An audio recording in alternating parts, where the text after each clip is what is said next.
Welcome to the One Year Bible. February 6.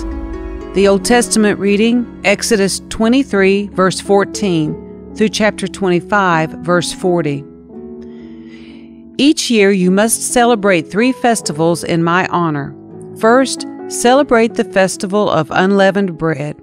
For 7 days the bread you eat must be made without yeast, just as I commanded you. Celebrate this festival annually at the appointed time in early spring, in the month of Abib, for that is the anniversary of your departure from Egypt. No one may appear before me without an offering.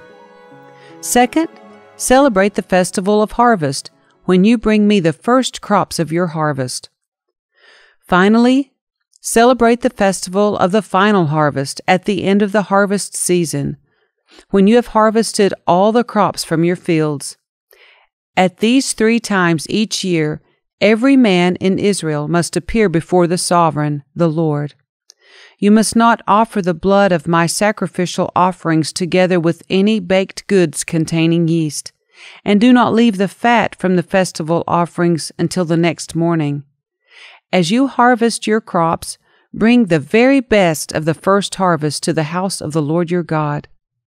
You must not cook a young goat in its mother's milk. See, I am sending an angel before you to protect you on your journey and lead you safely to the place I have prepared for you. Pay close attention to him and obey his instructions. Do not rebel against him, for he is my representative, and he will not forgive your rebellion. But if you are careful to obey him, following all my instructions, then I will be an enemy to your enemies, and I will oppose those who oppose you. For my angel will go before you and bring you into the land of the Amorites, Hittites, Perizzites, Canaanites, Hivites, and Jebusites, so you may live there. And I will destroy them completely. You must not worship the gods of these nations or serve them in any way or imitate their evil practices. Instead, you must utterly destroy them and smash their sacred pillars. You must serve only the Lord your God. If you do, I will bless you with food and water, and I will protect you from illness. There will be no miscarriages or infertility in your land, and I will give you long, full lives. I will send my terror ahead of you and create panic among all the people whose lands you invade. I will make all your enemies turn and run. I will send terror ahead of you to drive out the Hivites, Canaanites, and Hittites. But I will not drive them out in a single year, because the land would become desolate and the wild animals would multiply and threaten you. I will drive them out a little at a time until your population has increased enough to take possession of the land. And I will fix your boundaries from the Red Sea to the Mediterranean Sea, and from the eastern wilderness to the Euphrates River. I will hand over to you the people now living in the land, and you will drive them out ahead of you. Make no treaties with them or their gods. They must not live in your land, or they will cause you to sin against me. If you serve their gods, you will be caught in the trap of idolatry. Then the Lord instructed Moses, "Come up here to me and bring along Aaron, Nadab, Abihu, and 70 of Israel's elders. All of you must worship from a distance. Only Moses is allowed to come near to the Lord. The others must not come near, and none of the other people are allowed to climb up the mountain with him." Then Moses went down to the people and repeated all the instructions and regulations the Lord had given him.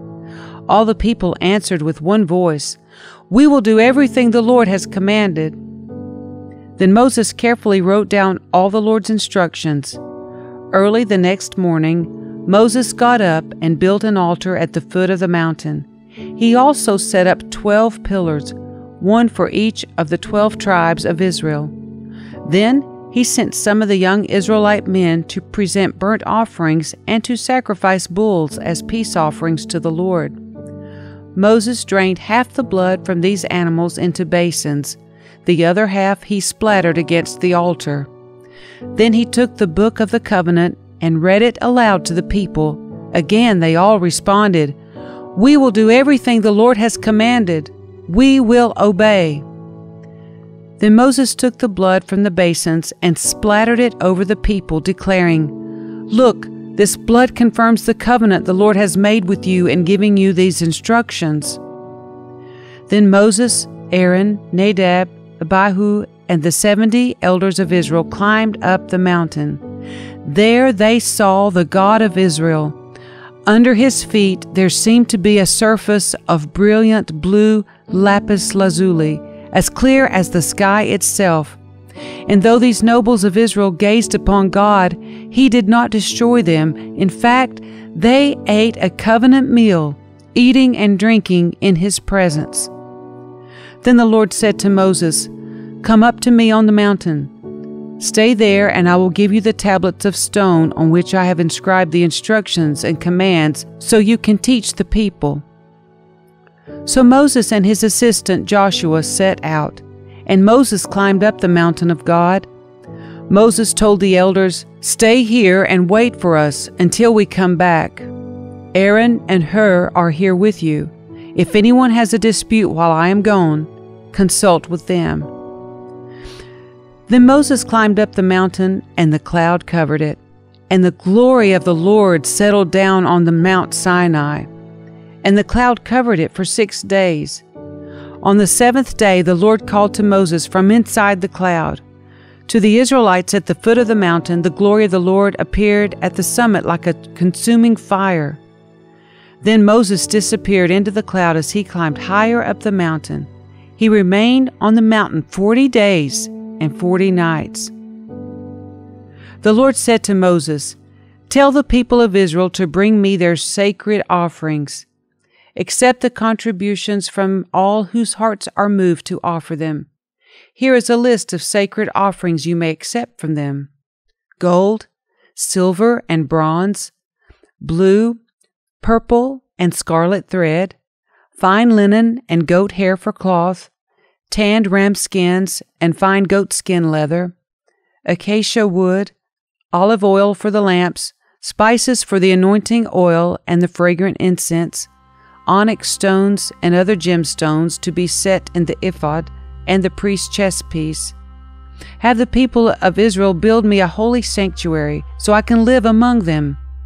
You must build this tabernacle and its furnishings exactly according to the pattern I will show you.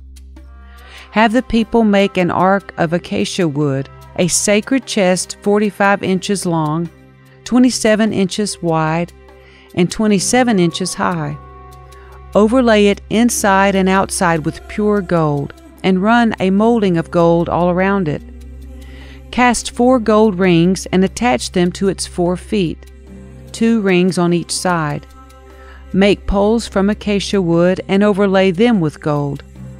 Insert the poles into the rings at the sides of the ark to carry it. These carrying poles must stay inside the rings, never remove them. When the ark is finished, place inside it the stone tablets inscribed with the terms of the covenant, which I will give to you. Then make the ark's cover, the place of atonement, from pure gold. It must be 45 inches long and 27 inches wide. Then make 2 cherubim from hammered gold and place them on the 2 ends of the atonement cover. Mold the cherubim on each end of the atonement cover. Make it all of 1 piece of gold. The cherubim will face each other and look down on the atonement cover. With their wings spread above it, they will protect it. Place inside the ark the stone tablets inscribed with the terms of the covenant which I will give to you. Then put the atonement cover on top of the ark. I will meet with you there and talk to you from above the atonement cover between the gold cherubim that hover over the ark of the covenant. From there I will give you my commands for the people of Israel. Then make a table of acacia wood 36 inches long, 18 inches wide, and 27 inches high. Overlay it with pure gold and run a gold molding around the edge. Decorate it with a 3-inch border all around and run a gold molding along the border. Make 4 gold rings for the table and attach them at the 4 corners next to the 4 legs. Attach the rings near the border to hold the poles that are used to carry the table. Make these poles from acacia wood and overlay them with gold. Make special containers of pure gold for the table, bowls, ladles, pitchers, and jars to be used in pouring out liquid offerings. Place the bread of the presence on the table to remain before me at all times. Make a lampstand of pure hammered gold. Make the entire lampstand and its decorations of one piece, the base, center stem, lamp cups, buds, and petals. Make it with 6 branches going out from the center stem, 3 on each side. Each of the 6 branches will have 3 lamp cups, shaped like almond blossoms, complete with buds and petals. Craft the center stem of the lampstand with 4 lamp cups, shaped like almond blossoms, complete with buds and petals. There will also be an almond bud beneath each pair of branches where the 6 branches extend from the center stem. The almond buds and branches must all be of one piece with the center stem, and they must be hammered from pure gold. Then make the 7 lamps for the lampstand, and set them so they reflect their light forward. The lamp snuffers and trays must also be made of pure gold. You will need 75 pounds of pure gold for the lampstand and its accessories. Be sure that you make everything according to the pattern I have shown you here on the mountain.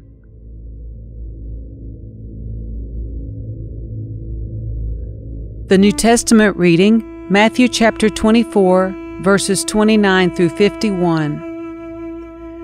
Immediately after the anguish of those days, the sun will be darkened, the moon will give no light, the stars will fall from the sky, and the powers in the heavens will be shaken.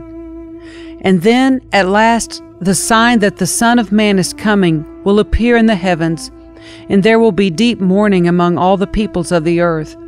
And they will see the Son of Man coming on the clouds of heaven with power and great glory. And he will send out his angels with the mighty blast of a trumpet, and they will gather his chosen ones from all over the world, from the farthest ends of the earth and heaven. Now learn a lesson from the fig tree. When its branches bud and its leaves begin to sprout, you know that summer is near. In the same way, when you see all these things, you can know his return is very near, right at the door. I tell you the truth, this generation will not pass from the scene until all these things take place. Heaven and earth will disappear, but my words will never disappear. However, no one knows the day or hour when these things will happen, not even the angels in heaven or the Son himself. Only the Father knows. When the Son of Man returns, it will be like it was in Noah's day. In those days before the flood, the people were enjoying banquets and parties and weddings right up to the time Noah entered his boat. People didn't realize what was going to happen until the flood came and swept them all away. That is the way it will be when the Son of Man comes. 2 men will be working together in the field. One will be taken, the other left. 2 women will be grinding flour at the mill. One will be taken, the other left. So you too must keep watch, for you don't know what day your Lord is coming. Understand this, if a homeowner knew exactly when a burglar was coming, he would keep watch and not permit his house to be broken into. You also must be ready all the time, for the Son of Man will come when least expected. A faithful, sensible servant is one to whom the master can give the responsibility of managing his other household servants and feeding them. If the master returns and finds that the servant has done a good job, there will be a reward. I tell you the truth, the master will put that servant in charge of all he owns. But what if the servant is evil and thinks, "My master won't be back for a while," and he begins beating the other servants, partying and getting drunk? The master will return unannounced and unexpected, and he will cut the servant to pieces and assign him with a place with the hypocrites. In that place there will be weeping and gnashing of teeth.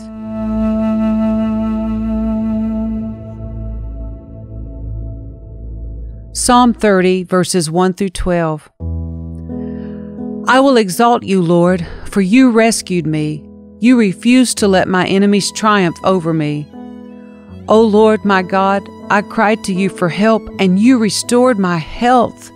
You brought me up from the grave, O Lord. You kept me from falling into the pit of death.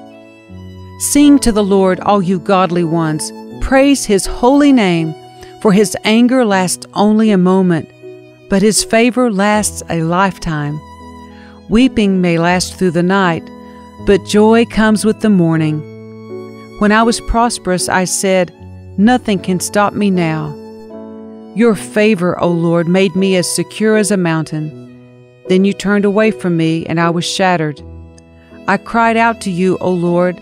I begged the Lord for mercy, saying, what will you gain if I die, if I sink into the grave? Can my dust praise you? Can it tell of your faithfulness? Hear me, Lord, and have mercy on me. Help me, O Lord. You have turned my mourning into joyful dancing. You have taken away my clothes of mourning and clothed me with joy, that I might sing praises to you and not be silent. O Lord my God, I will give you thanks forever. Proverbs 7, verses 24 through 27. So listen to me, my sons, and pay attention to my words. Don't let your hearts stray away toward her.